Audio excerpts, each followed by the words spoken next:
Intro. Hey everyone. Welcome back to the channel. Today, we're diving into the life of an icon, Farrah Fawcett.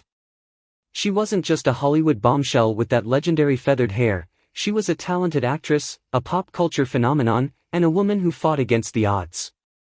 From her rise to fame with Charlie's Angels to her battle against cancer, Farrah's journey was filled with highs, lows, and everything in between. But how did a small-town girl from Texas become one of the most recognizable faces of the 1970s? And what happened in her later years that made headlines for reasons far beyond Hollywood glamour? Let's break it all down. 1. Childhood and FamilFamily. Farrah Lenny Fawcett was born on February 2, 1947, in the coastal city of Corpus Christi, Texas.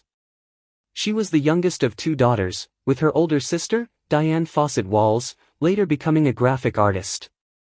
Her parents, Pauline Alice, née Evans, and James William Fawcett, provided her with a stable and loving upbringing. Pauline was a devoted homemaker, while James worked as an oil field contractor, a career that provided the family with a comfortable middle-class lifestyle. Though they were not wealthy, they were financially secure, and Farrah and her sister were raised in a home filled with warmth, discipline, and strong family values.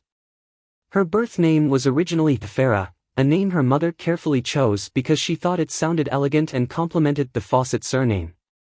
However, as she grew older, Farrah decided to slightly alter the spelling to the more familiar version that the world would come to know. Farrah was raised Roman Catholic, and from an early age, she exhibited a natural grace and charisma that made her stand out. She began her education at St. Patrick's Parish School, where she was known for her politeness, kindness, and striking beauty. As a young girl, she was deeply influenced by her religious upbringing and, at one point, even considered becoming a nun. However, in a 1979 interview, she admitted that this desire lasted only a week, as she quickly realized that she had other aspirations. Growing up in Corpus Christi, Farrah was surrounded by the natural beauty of Texas Gulf Coast, which fostered her love for the outdoors, sports, and adventure. She spent much of her childhood engaging in physical activities, a passion that stemmed from her father's influence. James Fawcett, who had always wanted sons, raised Farrah and her sister with the same discipline and athletic rigor he might have instilled in boys. He encouraged them to be strong, independent, and competitive, values that would shape Farrah's personality and work ethic in the years to come. Farrah proved to be a natural athlete, excelling in tennis, swimming, horseback riding, fishing, and even hunting. Her love for sports became an essential part of her identity, and she remained physically active throughout her life. Though admired for her beauty from a young age, Farrah never let it define her. She was more comfortable in sportswear than in glamorous dresses and often preferred to be outside, exploring nature rather than sitting indoors. During her teenage years, she attended W.B. Ray High School, where she quickly became one of the most popular and admired students. She was not only known for her stunning looks but also for her friendly and down-to-earth personality. She was universally liked, never showing signs of vanity or arrogance despite the attention she received. Her beauty was undeniable, and she was voted most beautiful all 4 years in high school, an unprecedented achievement. Despite her popularity, Farrah was never someone who sought the spotlight. She often felt self-conscious about her looks, wishing that people would see her beyond her beauty. In a later interview, she recalled how strangers would approach her mother in stores, commenting on how angelic Farrah looked. As a result, she sometimes preferred to blend in rather than stand out, an irony considering the global fame that would eventually find her. After graduating high school, Farrah enrolled at the University of Texas at Austin in 1965, initially majoring in microbiology with plans to enter the medical field. However, it wasn't long before her artistic side took over, leading her to switch her major to art. At the university, she studied under the guidance of Professor Charles Umlauf, a respected sculptor, and developed a deep appreciation for artistic expression. Umlauf became more than just a teacher, he became a mentor and an inspiration, someone who encouraged her to explore her creativity beyond the confines of conventional academia. Farrah's beauty did not go unnoticed on campus. In her freshman year, she was named one of the 10 most beautiful co-eds on campus, an honor that had never before been given to a freshman. This recognition led to her photos being circulated among Hollywood talent scouts, who saw great potential in her. Despite multiple offers to travel to Los Angeles and pursue a modeling or acting career, Farrah initially turned them down, choosing instead to focus on her education. She was not in a hurry to chase fame, preferring to lead a normal life as a college student. However, after much persuasion from industry insiders, and with the blessing of her supportive parents, she finally made the decision to relocate to Los Angeles in the summer of 1968 to explore career opportunities. Surprisingly, it took just 2 weeks for her to land a modeling contract, a sign of just how striking and magnetic she was. From that moment on, her life would change forever, marking the beginning of one of Hollywood's most celebrated careers. 2. Career. Farrah Fawcett's career is a testament to her talent, determination, and ability to transcend the image of a mere beauty icon. From her early beginnings in television commercials to becoming a household name with Charlie's Angels, and later proving herself as a serious actress in both film and television, she constantly sought to evolve as an artist. Throughout her career, she navigated the challenges of Hollywood, breaking out of the mold of the glamorous starlet and taking on complex, dramatic roles that showcased her depth and range. Farrah's early career began after she moved to Los Angeles in 1968, encouraged by talent agent David Mayerish. Within 2 weeks of arriving, she landed a modeling contract, appearing in advertisements for Ultra Bright toothpaste, Noxzema, Wella Balsam shampoo, and Mercury Cougar cars. Her all-American beauty, with her sun-kissed blonde hair and radiant smile, made her an in-demand model. She soon transitioned to acting, taking on small roles in popular television series such as The Flying Nun, 1969, I Dream of Jeannie, 1969, Mayberry RFD, 1969, The Partridge Family, 1970, The Young Rebels, 1970, and Owen Marshall, Counselor at Law, 1971. Although her roles were minor, she was quickly recognized for her screen presence. In the early 1970s, Farrah began gaining more significant guest roles, appearing in shows like Marcus Welby, M. 1970, Cannon, 1971, and McCloud, 1973.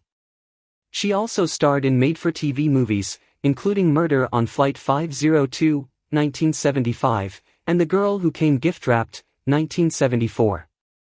These early roles allowed her to refine her craft and transition from a model to a working actress. Farrah's breakthrough came in 1976, when she was cast as Jill Monroe in Charlie's Angels. Created by Aaron Spelling and Leonard Goldberg, the show featured 3 female private investigators working for a mysterious boss, Charlie Townsend. Alongside Kate Jackson and Jacqueline Smith, Farrah became a cultural phenomenon, helping to redefine the role of women on television. With her signature feathered hairstyle, athleticism, and effortless charm, she quickly became the most popular of the 3 angels. The show's success was instantaneous, with Charlie's Angels becoming one of the highest-rated series of the decade. By the end of 1976, Farrah was everywhere. Her face was on magazine covers, television screens, and merchandise. That same year, she posed for a now iconic poster in a red swimsuit, which became the best-selling poster of all time, selling over 12 million copies worldwide. The image cemented her as a sex symbol of the 1970s. Despite her immense popularity, Farrah became frustrated with the show's formulaic storytelling and the fact that she was being hired more for her looks than her acting abilities. She made the controversial decision to leave Charlie's Angels after just 1 season, despite being its biggest star.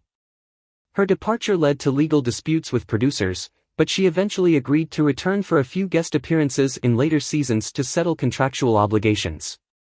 After Charlie's Angels, Farrah faced a difficult transition into film. Her first major role was in Somebody Killed Her Husband, 1978, a romantic thriller that was a critical and commercial failure. Critics mockingly referred to it as Somebody Killed Her Career. Her next 2 films, Sunburn, 1979, and Saturn III, 1980, both failed to impress audiences. It seemed as though breaking free from her Charlie's Angels persona would be more challenging than she had anticipated. Determined to prove herself as a serious actress, Farrah turned to theater, starring in the off-Broadway production of Extremities in 1983. In this emotionally intense role, she played a woman who turns the tables on her attacker, showcasing a side of her acting abilities that had never been seen before.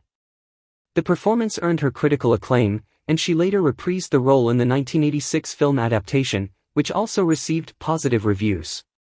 Her biggest breakthrough in dramatic acting came in 1984, when she starred in the television movie The Burning Bed. Based on a true story, the film depicted a battered woman who ultimately sets her abusive husband on fire in a desperate act of self-defense. The powerful and harrowing role earned Farrah her first Emmy nomination, and more importantly, helped raise awareness about domestic violence. The film was so impactful that it led to real-life policy changes regarding domestic abuse laws in the U.S. Farrah continued to take on serious roles in the late 1980s. In 1989, she played Diane Downs in Small Sacrifices, a chilling miniseries based on the real-life case of a mother who attempted to murder her own children. The role earned her another Emmy nomination, proving that she had successfully transitioned from a pin-up girl to a respected dramatic actress. She later starred in other acclaimed television movies, including Poor Little Rich Girl, The Barbara Hutton Story, 1987, and Margaret Bourke-White, 1989, further demonstrating her range. In the 1990s, Farrah took on a mix of film and television roles. One of her most surprising career moves came in 1995, when she posed semi-nude for Playboy at the age of 50. The issue became one of Playboy's best-selling editions, proving that she still had the power to captivate audiences decades after her rise to fame.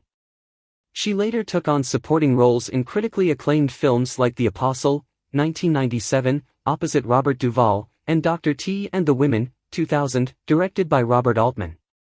She also made television appearances in Spin City, 2001, and had a recurring role in The Guardian, 2002-2003, which earned her a third Emmy nomination. Beyond acting, Farrah had a deep passion for art and sculpting, a talent she had nurtured since her university days. Many of her sculptures were displayed in galleries and museums, and she collaborated with notable artists in the field. 3. Scandals. Farrah Fawcett's career was filled with both extraordinary success and controversy, making her one of the most talked-about celebrities of her time.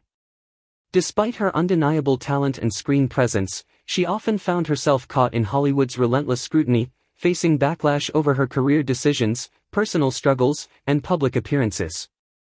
While she worked tirelessly to be recognized as more than just a sex symbol, the media and industry often painted her in a negative light, focusing on her disputes with producers, bizarre public moments, and tumultuous personal life. One of the earliest and most controversial decisions of her career came in 1977, when Farrah Fawcett left Charlie's Angels after just one season. At the time, Charlie's Angels was a cultural phenomenon, dominating television ratings and turning Farrah into a household name. However, behind the scenes, she was increasingly frustrated with the way she was being portrayed. The show's producers pushed for more sexualized scenes, reducing her character to a glamorous object rather than a well-developed role. She reportedly clashed with producers over creative control, insisting that her character should be more than just a pretty face in a bikini. When she decided to leave the show, legal battles ensued. Her contract required her to complete multiple seasons, and her departure was seen as a breach of agreement. ABC and the show's producers sued her for $7 million in damages, arguing that her departure had negatively impacted the series. Ultimately, a settlement was reached where Farrah agreed to make guest appearances in later seasons to fulfill part of her contract. Though she was replaced by Cheryl Ladd, Farrah's exit fueled media speculation that she was difficult to work with. Many saw her decision as risky and ungrateful, given how Charlie's Angels had catapulted her to stardom. However, Farrah stood her ground, insisting that she wanted to take on more serious roles and be taken seriously as an actress rather than just a blonde bombshell. While Farrah was eager to prove herself beyond television, her early film career did not go as planned. Movies like Somebody Killed Her Husband, 1978, Sunburn, 1979, and Saturn III, 1980, flopped at the box office, with critics dismissing her as a lightweight actress. The press mocked her departure from Charlie's Angels, with some publications sarcastically referring to her first major film as Somebody Killed Her Career. This period was a professional low point, as she struggled to find a role that could redefine her image. Another infamous moment that fueled speculation about her mental state and personal struggles came in 1997, when Farrah appeared on The Late Show with David Letterman. During the interview, she appeared disoriented, slurred her words, and gave bizarre, disconnected responses. The media immediately speculated that she was under the influence of drugs or alcohol, with headlines questioning whether Farrah was spiraling. Letterman himself seemed bewildered by her behavior, and clips of the interview were widely shared as evidence that she was not in control of herself. Farrah later denied that she was intoxicated, explaining that her behavior was an intentional act meant to play into the eccentric and quirky persona she had developed for her upcoming Playboy shoot. She claimed that she was simply having fun and playing along with the audience's reactions, but many did not believe her explanation. The damage to her reputation had already been done, and this interview cemented the public perception that she was erratic. The incident continued to be referenced throughout her later career, with some dismissing her as a former star who had lost her way. Despite being a beloved icon, Farrah often felt out of place in Hollywood. Though she was one of the biggest stars of the 1970s, she never fully embraced the superficiality of fame and the entertainment industry. She hated being judged solely on her appearance and felt that Hollywood's obsession with youth and beauty overshadowed her genuine passion for acting and the arts. She often spoke about how people treated her differently because of her looks, assuming she was not intelligent or talented. Farrah also struggled with Hollywood's dark culture, particularly substance use and toxic relationships. While she was never publicly known as a heavy drinker or drug user, those around her, including her longtime partner Ryan O'Neal and her troubled son, Redmond O'Neal, battled substance addiction, which affected her life both personally and professionally. She also endured abusive relationships, notably with James Orr, a Canadian filmmaker who was convicted of physically assaulting her in 1998. Though she fought to maintain her independence and artistic integrity, the press often focused on her scandals rather than her achievements. The Letterman interview, her departure from Charlie's Angels, and her rocky film career were repeatedly brought up in articles and interviews, overshadowing her Emmy-nominated performances and artistic endeavors. For marriage, Farrah Fawcett's personal life was marked by two significant relationships that garnered considerable public attention. In the late 1960s, Fawcett began dating actor Lee Majors, known for his role in The $6 Million Man.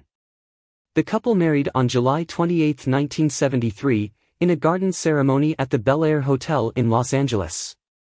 During their marriage, Fawcett adopted the professional name Farrah Fawcett Majors. Despite their status as a Hollywood power couple, the demands of their respective careers created challenges. They separated in 1979 and finalized their divorce on February 16, 1982. Reflecting on their time together, Majors noted the difficulties of maintaining privacy amid intense media scrutiny. Shortly after her separation from Majors, Fawcett entered into a relationship with actor Ryan O'Neal in 1979. Their partnership was passionate yet tumultuous, characterized by periods of separation and reconciliation. The couple welcomed their son, Redmond James Fawcett O'Neal, on January 30, 1985. Despite never marrying, Fawcett and O'Neal's bond endured various challenges, including allegations of infidelity and instances of domestic conflict. They eventually parted ways in 1997 but rekindled their relationship in 2001 after O'Neal was diagnosed with leukemia. O'Neal proposed to Fawcett, and she agreed to marry him once she felt strong enough. However, they never married. 5. Other relationships. Farrah Fawcett's personal life was marked by significant relationships beyond her well-known partnerships with Lee Majors and Ryan O'Neal. One such relationship was with Grable, her college sweetheart from the University of Texas. The two initially dated during their university years in the 1960s. Decades later, in 1998, they rekindled their romance and maintained a close bond until Fawcett's passing in 2009. Lott has shared numerous handwritten letters and cards from Fawcett, expressing deep affection and commitment. Despite this, Lott claimed that Ryan O'Neal prevented him from seeing Fawcett during her final days, stating, "He kept me from seeing the love of my life before she died." In her living trust, Fawcett bequeathed $100,000 to Lott, while O'Neal received nothing, leading Lott to assert that Fawcett's public relationship with O'Neal was more about maintaining her public image than a reflection of their true relationship. Another notable relationship in Fawcett's life was with Canadian filmmaker James Orr. The two began dating in 1997 after collaborating on the film Man of the House, which Orr directed. Their relationship, however, took a tragic turn in January 1998 when an altercation between them escalated into violence. Orr was arrested and later convicted of misdemeanor battery after assaulting Fawcett, including slamming her head to the ground and choking her. Fawcett testified about the incident, and Orr faced legal consequences for his actions. 6. Death. In 2006, Farrah Fawcett was diagnosed with anal cancer, a rare disease that was not widely understood by the public at the time. The cancer was linked to human papillomavirus, HPV, which led to stigma and speculation about her personal life. Due to the lack of awareness about the disease, many people misunderstood its causes, leading to insensitive and judgmental rumors about her sexual history.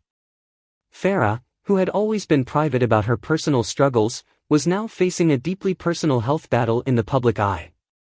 Rather than shying away from the attention, she made a bold decision to use her celebrity platform to educate others about the disease and remove the stigma surrounding it. Determined to fight her illness with everything she had, Farrah pursued multiple treatments, including chemotherapy, radiation, and surgery.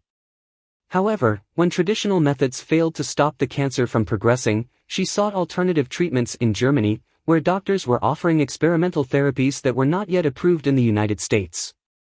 Accompanied by her closest friends and longtime partner Ryan O'Neal, she spent months undergoing intensive treatments, holding on to hope that she could overcome the disease.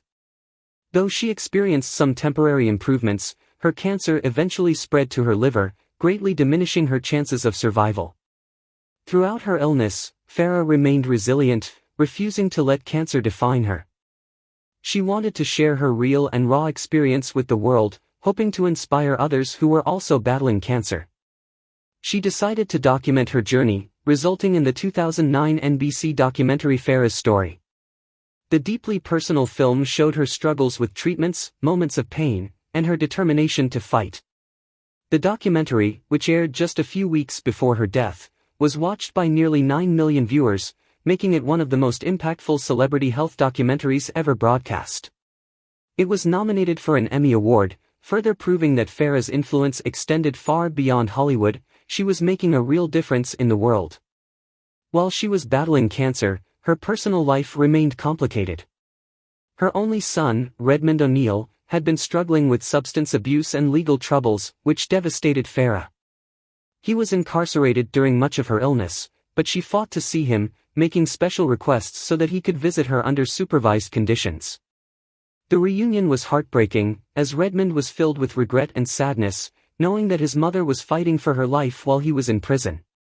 In an effort to turn his life around, he promised to stay clean and honor her memory, though he continued to struggle in the years after her passing. As her health declined, Farrah was surrounded by close friends, family, and Ryan O'Neal, who stood by her side until the very end. In her final days, she could no longer speak, but her loved ones remained at her bedside, offering her comfort and support. On June 25, 2009, Farrah Fawcett passed away at the age of 62 at St. John's Health Center in Santa Monica, California. Her long and painful battle with cancer had come to an end, but her legacy was far from over. Before her passing, Farrah established the Farrah Fawcett Foundation, which focuses on raising awareness about HPV-related cancers and funding research for better treatments. She donated $775,000 to cancer research initiatives, ensuring that others would have access to better information and medical care. Her foundation continues to work toward improving early detection and prevention efforts, a cause she passionately believed in until her final days. Farrah Fawcett's death marked the end of an era, but her story continues to inspire millions. She was more than just a beautiful actress, she was a fighter, a trailblazer, and an advocate for change. Through her courage, she helped bring awareness to a disease that was often misunderstood, and through her foundation, she continues to make a difference in the lives of cancer patients today.